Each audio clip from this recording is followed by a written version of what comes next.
ఓం నమ శివాయ శ్రీమాత్రే నమః. మిత్రులకి శ్రీభిలాషులకి అలాగే నేను ఎంతగా ఆదరిస్తున్న యూట్యూబ్ ప్రేక్షకులందరికీ కూడా పేరు పేరు ధన్యవాదాలు. మిత్రులారా, మీ అందరికీ పరాదేవత ఎల్లవెల్లలా మీతో ఉండి మీ మనోవాంఛ నెరవేర్చాలని మనస్ఫూర్తిగా కోరుకుంటున్నాను. ఈరోజు షార్ట్ వీడియోలో చాలామంది గురువుగారు లక్ష్మి నిలబట్టడం లేదు మా ఇంట్లో, ఏ పూజ చేయమంటారు, ఎన్ని పూజలు చేసినా కలిసి రావడం లేదని చాలామంది అడిగారు. ఈ షార్ట్ వీడియోలో మీకు అత్యంత పురాతనమైన ఉపాయం చెప్తాను. మీరు ఈ ఉపాయాన్ని శుక్రవారం నాడు చేయాలి.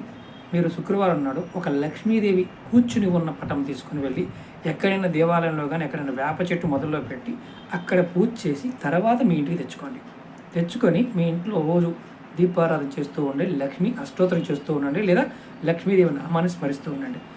ఖచ్చితంగా మీ దరిద్ర బాధలైనవి తొలగిపోయి లక్ష్మి మీ ఇంట్లో స్థిరంగా ఉంటుంది. వేప చెట్టు కింద పూజ చేసి తెచ్చుకోవాలి ఇంటికి.